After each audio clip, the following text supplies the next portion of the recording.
Hello friends, कैसे हैं आप सब। उम्मीद है आप सब मस्त होंगे, पढ़ाई भी बिंदास चल रही होगी।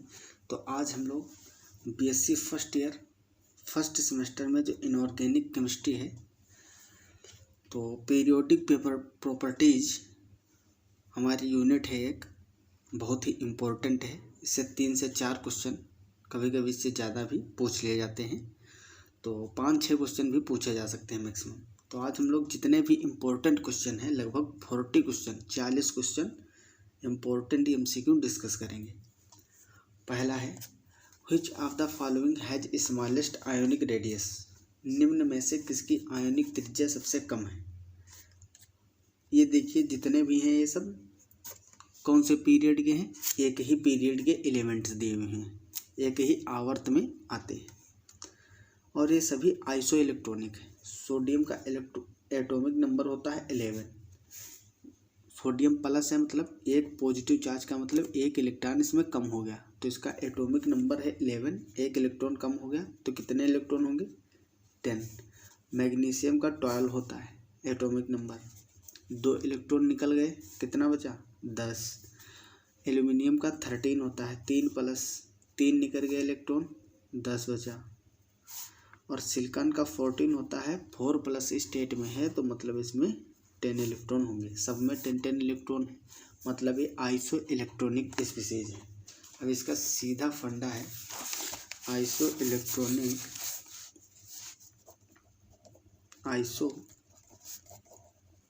इलेक्ट्रॉनिक स्पीसीज की जब हम बात करते हैं तो उसमें रेडियस कैसे देखते हैं। पॉजिटिव चार्ज बढ़ेगा तो रेडियस घटेगी। ये केवल अप्लीकेबल है आइसो इलेक्ट्रॉनिक स्पीसीज के लिए। बहुत अच्छा फॉर्मूला है, इससे कंसेप्ट फिट हो जाएगा, तो आप जितने भी इससे रिलेटेड क्वेश्चन होंगे सभी कर लेंगे आसानी से। पॉजिटिव चार्ज बढ़ेगा तो रेडियस घटेगी और निगेटिव चार्ज बढ़ेगा तो रेडियस बढ़ेगी। ठीक, ये कंसेप्ट माइंड में सेट रखना है। जब आइसो इलेक्ट्रॉनिक स्पीसीज की बात होगी, रेडियस पूछा जाएगा, तो पॉजिटिव चार्ज जैसे जैसे बढ़ेगा तो रेडियस वैसे वैसे घटेगी। जैसे जैसे निगेटिव चार्ज बढ़ता जाएगा वैसे वैसे एटम्स का रेडियस बढ़ता जाएगा। तो उसमें पूछा है स्मॉलेस्ट आयोनिक रेडियस, लीस्ट सबसे कम किसका है, तो जिसका पॉजिटिव चार्ज, देखो इसमें पॉजिटिवली चार्ज स्पीसीज हैं, जिसका पॉजिटिव चार्ज सबसे ज़्यादा उसकी रेडियस उतनी ही कम होगी। तो पॉजिटिव चार्ज किसका ज़्यादा है, सिलिकॉन 4+ का, तो राइट आंसर हो जाएगा option D. Which of the following has largest atomic size. Largest atomic size किसका है, ये सभी सेम पीरियड से, और इस तरह से देखो ये लेफ्ट से राइट को लिखे हुए हैं। पीरियोडिक टेबल में जब आप देखेंगे इस तरह से,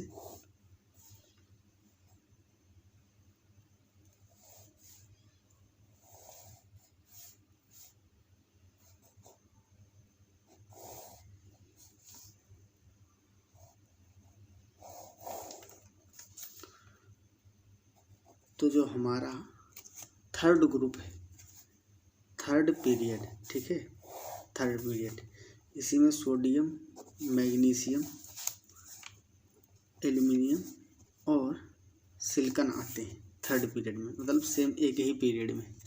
जब पीरियड में ये लेफ्ट साइड है, लेफ्ट, और ये है राइट, जब लेफ्ट से राइट जाते हैं तो रेडियस क्या होता है, घटता है।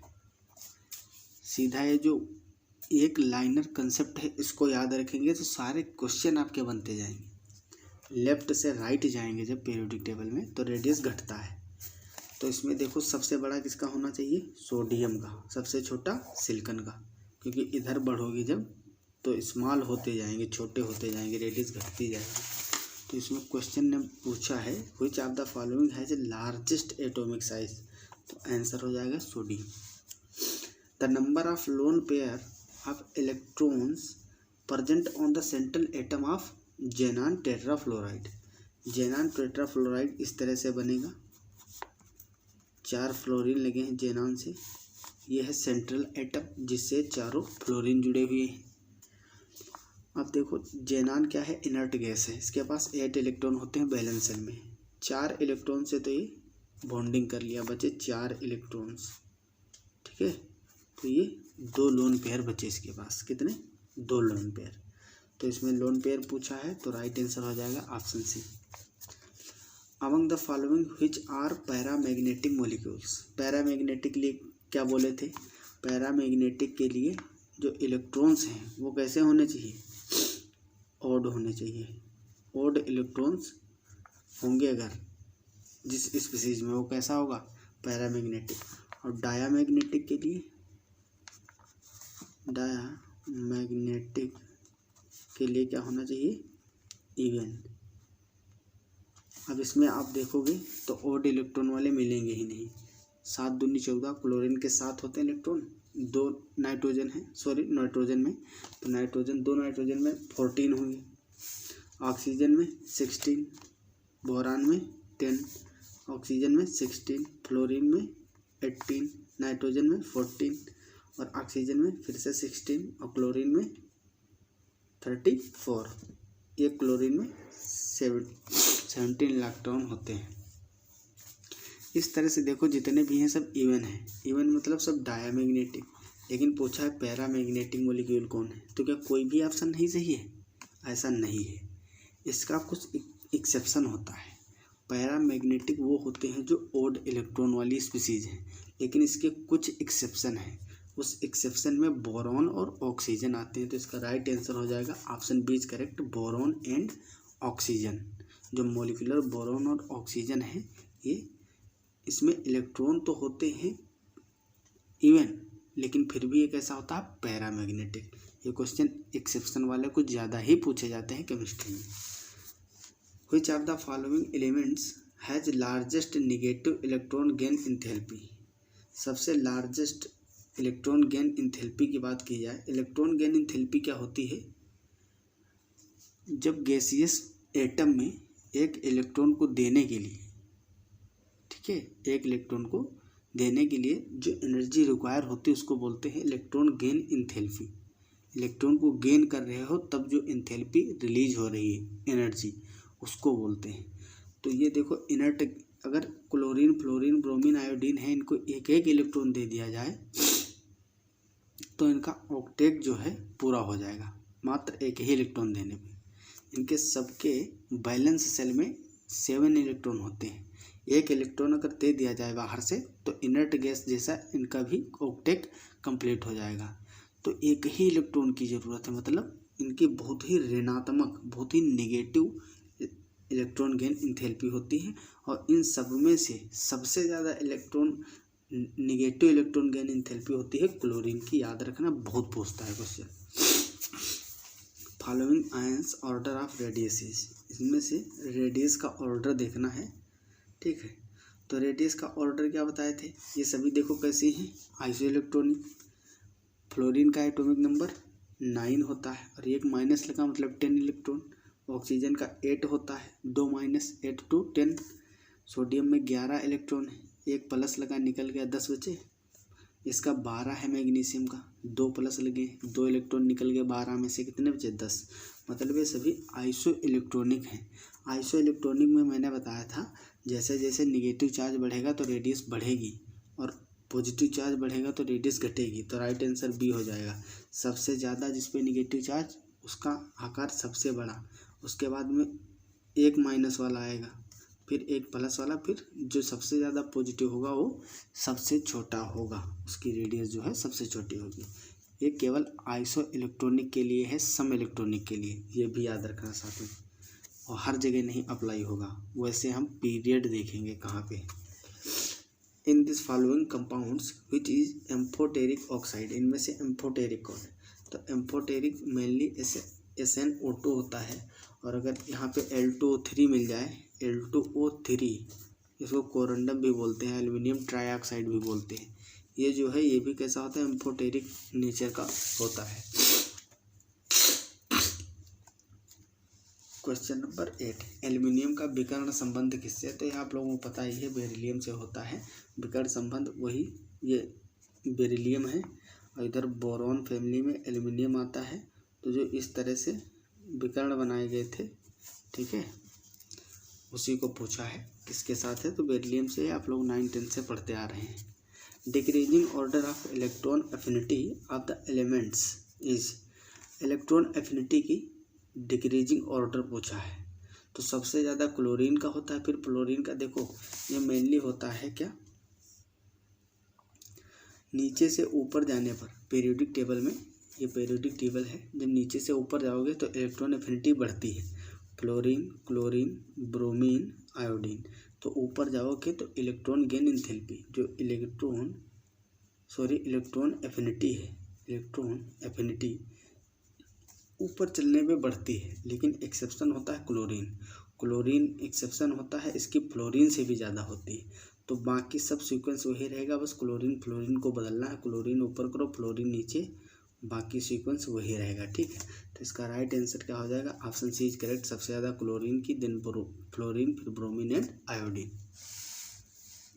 In following list basic is, निम्न में से कौन सबसे कम बेसिक नेचर का है? तो ये बेरिलियम ऑक्साइड जो होता है ये सबसे कम होता है बेसिक नेचर का। The elements of P block is, इनमें से कौन पी ब्लॉक का एलिमेंट है? सोडियम एस ब्लॉक का है, कैल्शियम ये भी एस ब्लॉक का है। ये देखो S1 का है, ये S1 का है, ये S2 का है। एस ब्लॉक में 2 ग्रुप है ना, S1 S2। कापर कौन सा है? कापर जो होता है, कापर आता है डी ब्लॉक में, डी ब्लॉक, ठीक है। और ये है टिन, ये आता है पी ब्लॉक में। तो right answer option D correct. ये पी ब्लॉक का एलिमेंट है, पी ब्लॉक। वह तत्व जो पीरियोडिक टेबल में पी ब्लॉक का मेंबर नहीं है, पी ब्लॉक का मेंबर नहीं है। कौन सा इसमें? एल्युमिनियम जो है, देखो बोरान के नीचे आता है। बाल गए इंडिया थाईलैंड, बाल गए इंडिया थाईलैंड। तो ये एल्युमिनियम जो है ये पी ब्लॉक में ही आता है। जर्मेनियम भी उसी में आता है। क्रिप्टन भी आता है। क्रिप्टन क्या है? ये इनर्ट गैस है।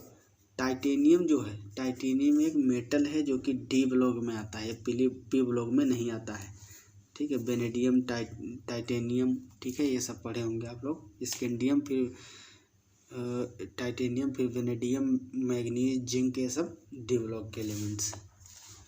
In the following elements has largest size, इसमें से लार्जेस्ट साइज किसका है? देखो ये एस ब्लॉक के सभी दिए हुए हैं। तो जो रेडियम होता है सबसे नीचे होता है, आपको पता है जब पीरियोडिक टेबल में नीचे जाते हैं तो एटॉमिक साइज बढ़ता है, ठीक है। नीचे जाने पे एटॉमिक साइज, क्योंकि एटॉमिक नंबर बढ़ता है, एटॉमिक मास बढ़ता है, नंबर ऑफ सेल्स बढ़ती हैं, पीरियड बढ़ेगा जब, सब कुछ बढ़ता ही है नीचे जाने पर। सब कुछ मतलब नहीं, लेकिन पीरियड जब बढ़ेंगे तो उनके सेल का नंबर बढ़ेगा, जिससे कि उनका साइज बढ़ता है। Carbon, nitrogen, phosphorus and silicon elements की इलेक्ट्रोनेगेटिविटी का इंक्रीजिंग ऑर्डर है। इलेक्ट्रोनेगेटिविटी आपको बता दूं, ये मान लो पीरियोडिक टेबल है, नीचे से ऊपर जाने पे भी इलेक्ट्रोनेगेटिविटी बढ़ती है और लेफ़्ट से राइट जाने पर भी इलेक्ट्रोनेगेटिविटी बढ़ती है। समझ में आया? मतलब इस कॉर्नर में जो होगा वो मोस्ट इलेक्ट्रोनेगेटिव होगा। यहाँ पे क्या होते हैं, इनर्ट गैस को छोड़ो तो उसके बाद में सबसे ऊपर आता है फ्लोरीन, जो कि सबसे ज़्यादा इलेक्ट्रोनेगेटिव है। तो नीचे से ऊपर जाने पे इलेक्ट्रोनेगेटिविटी बढ़ेगी और लेफ़्ट से राइट जाने पे भी इलेक्ट्रोनेगेटिविटी बढ़ती है।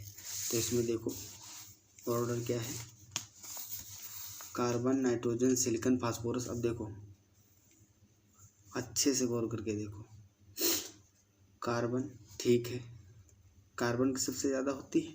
नहीं होती। इंक्रीजिंग ऑर्डर पूछा है, किसकी ज़्यादा किसकी कम? तो सबसे ज़्यादा इसमें किसकी होगी? इनको पहले अरेंज करते हैं। मान लो ये है पीरियोडिक टेबल, ये यहाँ पे कार्बन है, फिर इसके बाद में नाइट्रोजन है और फास्फोरस नाइट्रोजन के नीचे है। सिलिकॉन कहाँ है? सिलिकॉन यहाँ है। अब अच्छे से देखो, ऊपर जाओगे बढ़ेगी, इधर से इधर आओगे बढ़ेगी। तो अगर इधर जाओ तो सबसे ज़्यादा नाइट्रोजन की होनी चाहिए, और ऊपर जाओगे तब भी फास्फोरस से ज़्यादा नाइट्रोजन की। तो फर्स्ट आना चाहिए नाइट्रोजन, सबसे ज़्यादा नाइट्रोजन की। फिर इसके बाद में सेकंड किसका आएगा? सेकंड आएगा कार्बन का, क्योंकि नीचे से जब ऊपर जाओगे, क्योंकि नीचे वालों का तो पक्का कम ही है, अब ऊपर वालों का ज़्यादा है। नीचे से ऊपर जाओगे ऊपर वालों का ज़्यादा है, उसमें भी जो राइट साइड में है नाइट्रोजन उसकी सबसे ज़्यादा, फिर बाद में आएगा कार्बन। तो कार्बन हो गया। इसके बाद में कौन आएगा? अब इसमें देखो नीचे वाले में, अब ऊपर नीचे कुछ रह ही नहीं गया, क्योंकि नीचे ही के बचे हैं दो, इसको देखना है। तो नीचे जब दो एलिमेंट हैं तो इसमें जब जो राइट साइड वाला होगा उसकी ज़्यादा होगी कंपेयर टू लेफ्ट वाले से, तो आएगा फास्फोरस, इसके बाद में आएगा सिलिकॉन। तो राइट आंसर हो जाएगा option C is correct. Increasing order, सबसे ज़्यादा नाइट्रोजन, फिर कार्बन, फिर फास्फोरस, फिर silicon. Decreasing order of electron affinity of elements in fluorine, chlorine, bromine and iodine is. तो इलेक्ट्रॉन एफिनिटी जो है आपको बताए ही थे कि क्लोरीन एक्सेप्शन होता है, इसीलिए कूद के फ्लोरीन से पहले आ जाता है, बाकी वही रहता है ट्रेंड, नीचे से ऊपर जाने को पड़ता है। In which following atoms has largest radius. Largest radius किसकी होगी? सभी आइसो इलेक्ट्रॉनिक स्पीसीज हैं जिसपे नेगेटिव चार्ज ज़्यादा, उसका साइज बड़ा। तो राइट आंसर हो जाएगा O2-। फॉलोइंग पेयर्स में से कौन सा एटॉमिक नंबर वाला पेयर एस ब्लॉक एलिमेंट को दर्शाता है? एस ब्लॉक एलिमेंट को 7 किसका होता है? नाइट्रोजन का। नाइट्रोजन किस में आता है? पी ब्लॉक में, पी ब्लॉक, तो ये तो गलत हो गया। 6 किसका होता है? कार्बन का। कार्बन भी किस में है? पी ब्लॉक, पी ब्लॉक, ठीक है। 9 किसका होता है? फ्लोरीन का। फ्लोरीन किस में होता है? P block. अब आंखें मीच के डी को सही कर दो। 3 किसका होता है? लिथियम का। 4 किसका होता है? बेरिलियम का। ये दोनों किस में है? यस ब्लॉक में, ठीक है, यस ब्लॉक के एलिमेंट है। Correct order of first ionisation energies. First ionisation energy किसकी सबसे ज़्यादा होती है? तो आयोनाइजेशन एनर्जी जो होती है, इधर देखो, ये है पीरियोडिक टेबल। जब लेफ्ट से राइट जाते हैं, ये सारे ऑर्डर लिख लीजिए भाई साहब, जितने बता रहा हूँ सब नोट कर लीजिए, ये इन्हीं पॉइंट से सारे क्वेश्चन हो जाएंगे। जब लेफ्ट से राइट जाओगे तो आयोनाइजेशन एनर्जी बढ़ती है। अब देखो कौन कौन से एलिमेंट हैं। लिथियम एस ब्लॉक का है, बेरिलियम भी एस ब्लॉक का है, और बोरॉन भी, बोरॉन पी ब्लॉक का, कार्बन पी ब्लॉक का है। अब समस्या ये है, यहाँ पे दिक्कत होती है, यहाँ पे एक्सेप्शन होता है। लिथियम, बेरिलियम, बोरान, कार्बन, यहाँ पे एक्सेप्शन होता है। यहाँ पे इंटरचेंजिंग हो जाएगी, ठीक है, इंटरचेंज हो जाएंगे एक दूसरे। क्यों? क्योंकि बोरान तड़क के इधर आ जाता है। क्यों आ जाता है? आयोनाइजेशन एनर्जी होती क्या है? बाह्य सेल जो होती है, बैलेंस सेल से एक इलेक्ट्रॉन को निकालने के लिए जो एनर्जी रिक्वायर होती है उसको क्या बोलते हैं? Ionisation energy. ऐसे देखिए, ये है न्यूक्लियस, इसके ऊपर 2 सेल हैं। जो लास्ट सेल में इलेक्ट्रॉन है, इसको बाहर निकालने के लिए जो एनर्जी देनी पड़ेगी, एनर्जी, इसको एक इलेक्ट्रॉन को बाहर निकालने के लिए, रिमूव करने के लिए, बैलेंस सेल से एक इलेक्ट्रॉन निकालने के लिए जो एनर्जी रिक्वायर होती है उसको बोलते हैं ionisation energy. Ionisation energy periodic table में लेफ्ट से राइट जाने पे बढ़ती है, राइट में जाओगे, लेकिन एक्सेप्शन है बोरान और बेरिलियम का। क्यों होता है एक्सेप्शन? क्योंकि बोरान और बेरिलियम का जब वो करोगे, क्या, बेरिलियम में 4 इलेक्ट्रॉन कन्फिगरेशन करो, 1s2, 2s2। अब इसका देखो 1s2 मतलब यस में दोनों इलेक्ट्रॉन भरे हैं, इसमें भी दोनों भरे हैं। तो जब ऑक्टेट कंप्लीट होता है, इसका डुबलेट कंप्लीट है, तो यहाँ से इलेक्ट्रॉन निकालना मुश्किल है। बोरान में 5 इलेक्ट्रॉन होते हैं। बोरान में कितने होते हैं? 5 इलेक्ट्रॉन। ये है बोरान, इसमें 5 इलेक्ट्रॉन है, 1s2, 2s2, 2p1। अब ये दोनों तो डुप्लेट कंप्लीट किए हैं, लेकिन लास्ट वाला जो है, लास्ट सेल में जो होगा वो कैसा है? सिंगल है, तो इसको निकालना आसान है। अनपेयर्ड को निकालना आसान है कंपेयर टू पेयर्ड को। पेयर को निकालोगे दिक्कत होगी, तो इसमें ज़्यादा आयोनाइजेशन लगती है, तो ये एक्सेप्शन होता है। तो सबसे ज़्यादा लेफ्ट से राइट जाओगे, आयोनाइजेशन एनर्जी सबसे ज़्यादा कार्बन की होगी। उसके बाद में आना चाहिए बोरान, लेकिन क्यों आएगा कौन? बेरिलियम। इसके बाद में आएगा बोरान, फिर लास्ट में आएगा लिथियम। तो ये ऑर्डर होना चाहिए, देखो इसमें carbon, beryllium, boron, lithium. Right answer option B is correct. In this following elements has maximum ionisation potential. सबसे ज़्यादा आयोनाइजेशन पोटेंशियल किसका होगा? तो आयोनाइजेशन पोटेंशियल अगर देखा जाए, क्लोरीन जो है ये थर्ड पीरियड से, और ये तीनों किससे हैं? फर्स्ट पीरियड से। तो फर्स्ट पीरियड वालों का हमेशा ज़्यादा होता है सेकंड से, सॉरी ये सेकंड से है, सेकंड पीरियड से है, और ये थर्ड पीरियड से है, थर्ड पीरियड से है। जो थर्ड पीरियड है इसका कम होता है, सेकंड पीरियड वालों का ज़्यादा होता है। अब सेकंड पीरियड में भी अभी बताए थे लेफ्ट से राइट जाओगे तो क्या होगा? बढ़ेगा। अब पीरियोडिक टेबल में लेफ्ट से राइट जाओगे, पहले बोरान पड़ेगा, फिर कार्बन, लास्ट में पड़ेगा नाइट्रोजन। तो नाइट्रोजन राइट साइड में प्रेजेंट है, इसलिए कैसा होगा? मोस्ट आयोनाइजेशन पोटेंशियल रखने वाला होगा। Correct order of electronegativities. Electronegativity का करेक्ट ऑर्डर, सबसे ज़्यादा इलेक्ट्रोनिगेटिव फ्लोरीन होता है, इससे पहले बता चुके हैं। तो इसमें देखो ये तो गलत हो जाएगा, सबसे कम दिखाया है इसमें फ्लोरीन यहाँ आ रहा है, ये भी गलत, इसमें यहाँ आ रहा है। बस केवल फ्लोरीन को देख के तुम टिक कर दोगे। बाकी इतना तो ये भी बताए थे कि पीरियोडिक टेबल में नीचे से ऊपर जाओगे तब भी इलेक्ट्रोनिगेटिविटी बढ़ती है, और लेफ्ट से राइट जाने पर भी, तभी तो फ्लोरीन की सबसे ज़्यादा होती है इनर्ट गैस को छोड़िए। Correct order of electropositive characters. Electropositive character पूछा है, तो इलेक्ट्रोपॉजिटिव मतलब जो मेटल का, जो धातुओं का धात्विक गुण है वो ऊपर से नीचे जाने पे बढ़ता है, ठीक है। जब ऊपर से नीचे आओगे तो धात्विक गुण बढ़ता है। तो देखो lithium, sodium, potassium, rubidium, caesium ऊपर से नीचे जा रहे हो ना, तो सबसे नीचे होता है सीजियम, ये सबसे ज़्यादा धात्विक होगा, इलेक्ट्रोपॉजिटिव होगा सबसे ज़्यादा। मोस्ट इलेक्ट्रोपॉजिटिव एलिमेंट इज, इसमें सबसे ज़्यादा इलेक्ट्रोपॉजिटिव कौन है? तो ऑप्शन सी इज करेक्ट। ये देखो 6 S1 है, मतलब ये S1 का, S ब्लॉक का है, S ब्लॉक। अब S ब्लॉक का तो है, लेकिन देखो इसमें भी S1 लिखा है, लेकिन इसका एटॉमिक भार कितना है? एटॉमिक मास देखा जाए इसका तो 1 इलेक्ट्रॉन ये है और 2 हीलियम में होंगे, 2 1 3 होगा इसका, ठीक है। और इसका देखो जेनान है, इसके बाद में 1 है, तो जेनान मतलब बहुत ज़्यादा एटॉमिक भार, तो ये S ब्लॉक में भी सबसे नीचे होगा। और अभी बताए थे जब नीचे जाओगे तो इलेक्ट्रोपॉजिटिविटी बढ़ती है, तो इलेक्ट्रोपॉजिटिव ही बुझा है ना, तो ये सही हो जाएगा। और जो सेकंड S2 वाले हैं, S ब्लॉक का जो सेकंड ग्रुप है उनकी कम होती है कंपेयर टू फर्स्ट ग्रुप से। आउटर इलेक्ट्रॉनिक कन्फिगरेशन 3D4 4:2 वाला एलिमेंट है, तो ये ट्रांजिशन मेटल एटम में आएगा, आप करोगे तो पता चल जाएगा 3D श्रेणी से आता है, ठीक।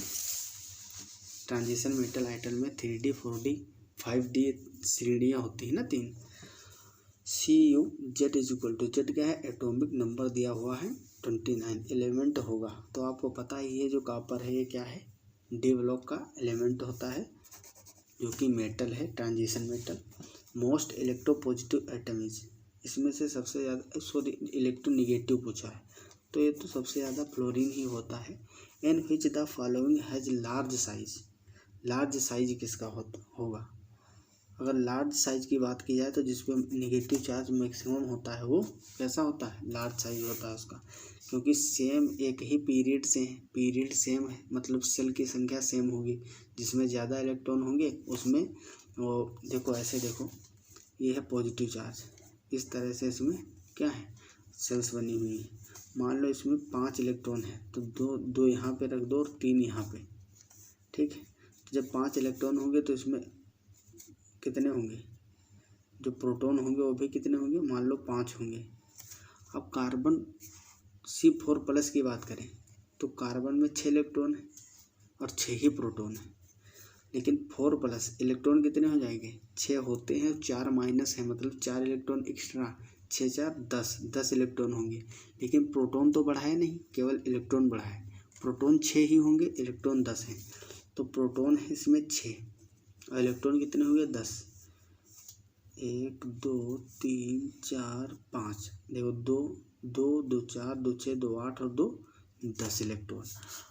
अब जो 6 प्रोटॉन है, एक प्रोटॉन मेनली एक पॉजिटिव चार्ज एक निगेटिव चार्ज को होल्ड करके रखता है।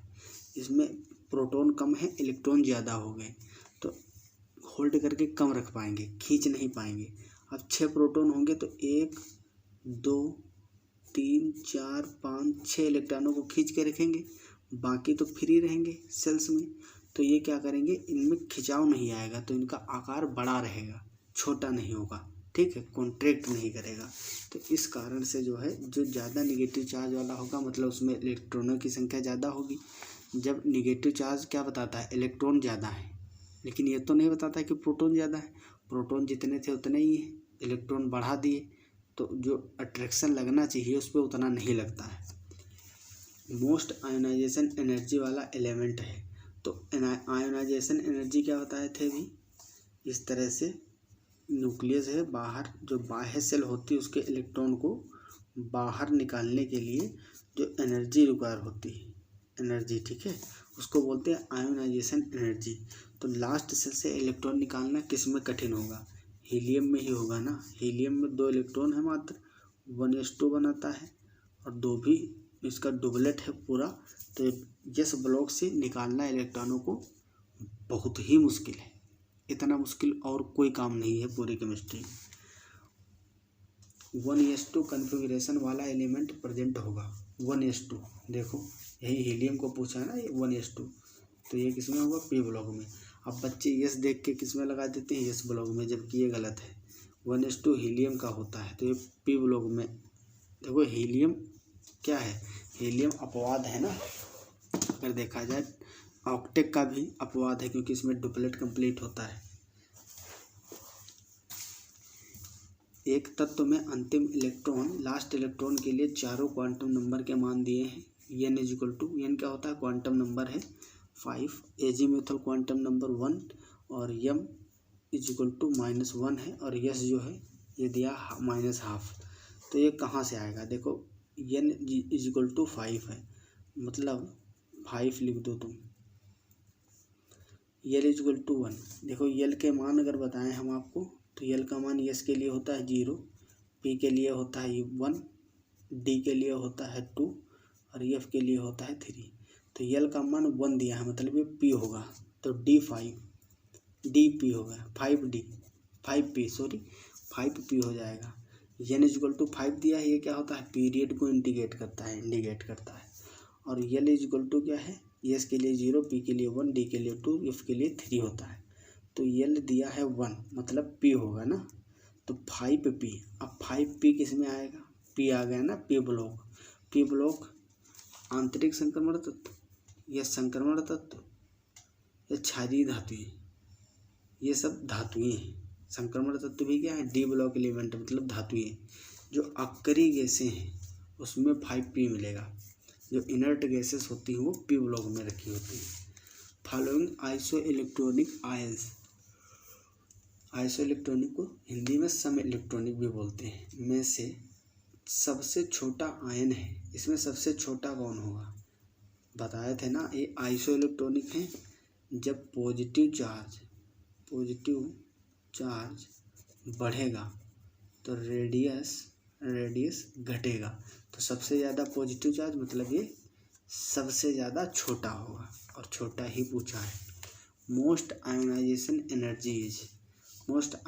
एनर्जी, ये थर्ड पीरियड के हैं सभी, मैंने बताया था ना, ये पीरियोडिक टेबल है। जब लेफ़्ट से राइट जाओगे तो आयोनाइजेशन एनर्जी बढ़ेगी, ठीक है, तो लेफ़्ट से राइट जाओ, सबसे पहले होगा, देखो इधर होगा पोटेशियम, इसके बाद में कौन आएगा, कैल्शियम, फिर उसके बाद में सल्फर, उसके बाद में क्लोरीन। तो क्लोरीन एकदम राइट साइड में प्रेजेंट है, तो इसकी आयोनाइजेशन एनर्जी मैक्सिमम होगी। सारे क्वेश्चन लगभग 7 5 6 कंसेप्ट मैंने आपको बताया, अगर उतना याद रखोगे पीरियोडिक प्रॉपर्टी का एक क्वेश्चन सॉल्व हो जाएगा, मेरी गारंटी। ना हो तब बताना। Correct order of following cationic या धनायनिक रेडियसेस। तो इसका करेक्ट ऑर्डर देखना है। सबसे ज़्यादा आयनिक रेडियस होगी सोडियम की। इससे पहले भी क्वेश्चन रिपीट हो चुका है, लगभग ऐसे ही था, उसी कंसेप्ट में सोल्व हो जाएगा। Minimum ionisation energy is, minimum ionisation energy किसकी होगी? आपको बताया था ना अभी वही बात।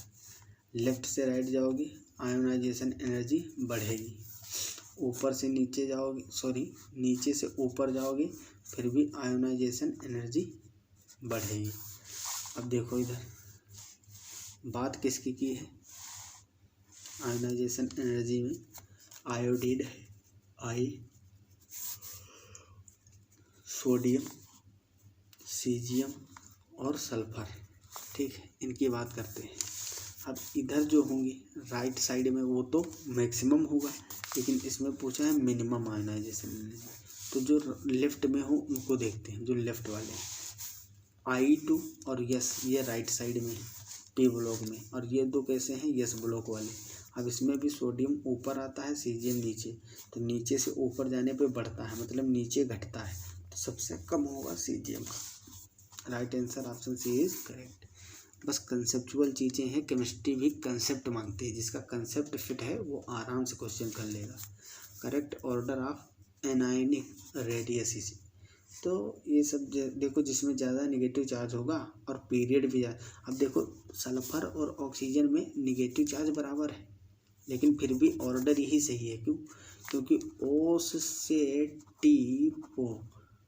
अब जब चार्ज दोनों पे समान हो गया तब देखेंगे पीरियड, पीरियड किसका ज़्यादा है? इसका। ये सेकंड पीरियड से है और ये थर्ड पीरियड से, जिसमें थर्ड पीरियड में सेल की संख्या ज़्यादा होगी। जो मान लो ये ऑक्सीजन है और ये क्या है? सल्फर। तो इसमें जब सेल की संख्या ज़्यादा हुई, पीरियड का नंबर ज़्यादा हुआ, तो इसका साइज बढ़ जाएगा।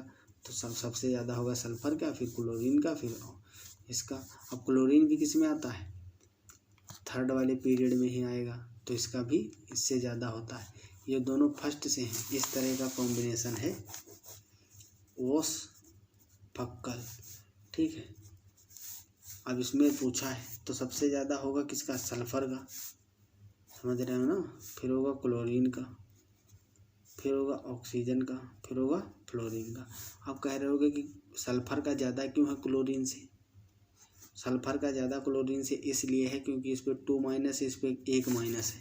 जब सेम पीरियड होगा तब चार्ज देखेंगे, और जब पीरियड अलग होगा तो नंबर ऑफ पीरियड जिसका ज़्यादा होगा वो मैक्सिमम साइज वाला होगा। सेकेंड ए ग्रुप के एलिमेंट कहलाते हैं, जो सेकेंड ए होते हैं उनको क्षारीय मृदा धातुएं कहते हैं। एल्कलाइट एरिथ मेटल बोलते हैं, आपको पता होगा। एल्कलाइन एरिथ मेटल, ठीक है। Correct decreasing order of electropositive characters. Electropositive तो देखो जितने जो मेटल्स होते हैं वो इलेक्ट्रोपॉजिटिव होते हैं। अब इसमें देखो ये नॉन मेटल है, ये भी नॉन मेटल, ये भी नॉन मेटल, ये है मेटल। अब देखो इस तरह से पीरियोडिक टेबल में अरेंज है। लिथियम, फिर आएगा बोरान, फिर कार्बन, फिर ऑक्सीजन। तो इधर जाओगे तो इलेक्ट्रोपॉजिटिविटी जो है वो बढ़ती है इधर से इधर जाने पे। तो सबसे ज़्यादा लिथियम, फिर बोरान, फिर कार्बन, फिर ऑक्सीजन। तो ये करेक्ट ऑर्डर होगा। सबसे अधिक आयोनिक रेडियस किसकी होगी? तो ये तो सॉरी ये फिर से रिपीट हो गया, इससे पहले भी देख चुके हैं। आयन जिसकी आयनिक रेडियस अधिकतम है, तो देखो ये इसमें किसकी होगी सबसे ज़्यादा? इसमें निगेटिव चार्ज होगा। सेम पीरियड से, जब पीरियड सेम होता है तो निगेटिव चार्ज वाला ज़्यादा डोमिनेट कर जाता है। पीरियोडिक टेबल में सबसे अधिक इलेक्ट्रोनेगेटिव तत्व कौन सा है? तो इसमें होता है फ्लोरीन।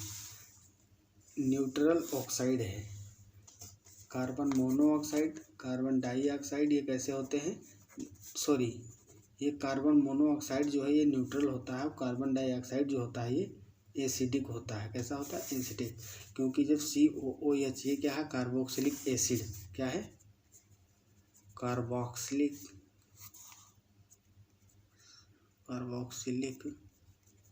एसिड जो है ये क्या है? एक प्रकार का एसिड। जब इसको हम हीट करते हैं, क्या करते हैं? हीट करते हैं, तब क्या होता है, यहाँ से कार्बन डाइऑक्साइड निकलती है। तो जब एसिड से बना है ना ये, तो ये भी एसिटिक नेचर का होता है CO2। लेकिन CO जो है कार्बन मोनोऑक्साइड, ये न्यूट्रल है। कार्बन डाइऑक्साइड में भी बहुत क्वेश्चन पूछता है कि इसका नेचर क्या होता है। तो आई होप आप लोगों को सारे कंसेप्ट क्लियर हो गए होंगे। इसी तरह के क्वेश्चन आएंगे, इससे बाहर कुछ नहीं आएगा। नहीं एक बार में समझ में आया, लेक्चर को 2 बार 3 बार रिपीट करके देखिए। और अगर आपको अच्छा लगा है तो वीडियो को लाइक कर दीजिए, दोस्तों के पास शेयर कर दीजिए। और हमारे चैनल पर अगर नए हैं तो हमारा और आपका प्यारा सा क्यूट सा चैनल है, इसको सब्सक्राइब कर दीजिए। आपको पूरा मटेरियल BSc से रिलेटेड जूलॉजी, बॉटनी, केमिस्ट्री का मिलता रहेगा। तो मिलते हैं अगली क्लास में, तब तक के लिए okay bye, all the very best.